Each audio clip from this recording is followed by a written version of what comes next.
Hi, insurance dispute or insurance litigation. Many areas of practice in this country are insured. So, for example, if you have a motor car, you're insured. If you're a house, you'll have a cover for contents and building. If you have a business, you'll have one composite policy for employer liability, public liability. And if you have factories, you may have a cover for your employees, public liability, and of course for the building.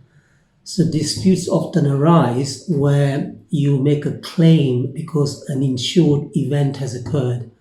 An insured event is things like fire, theft. So if a fire occurs or a flood damage occurs and you've sustained damage to your property, then you'd want to make a claim on that insurance policy. In the same way, if you have a motor policy and comprehensive and you have been involved in an accident, and you can make a claim on your own policy whether or not you want to pursue the third party for the loss that they've caused you.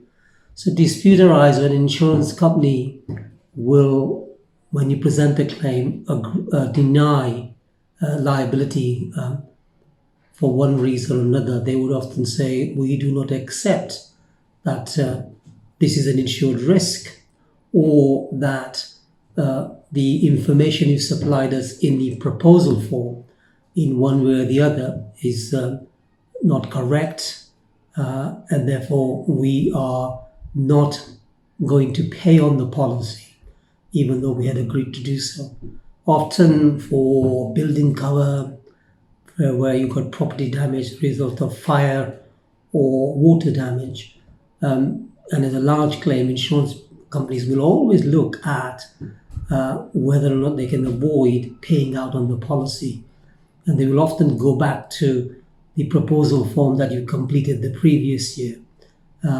Because in the proposal form, there is a declaration which you sign at the very end, which actually said something like that you agreed to say all facts in that proposal form are, to the best of your knowledge, true and correct. And so if you haven't given some information which is correct, or you fail to give some information, they will often turn around and say that there is facts that you haven't disclosed, and therefore on that basis there is a breach of contract, because a proposal form is based on the information you supply. So there's what we call a duty of good faith for you as a proposer in that proposal form to give all material information, all information which the insurers may consider to be relevant to consider the risk. So we have often dealt with cases where flood has happened or fire has happened. The owner appoints normally a loss assessor to negotiate with insurance companies, and they have not been able to persuade the insurers to deal with the claim. And that is when it becomes litigious and a claim would arise, and you would appoint a firm like us to deal on your behalf against your insurance company. Thank you.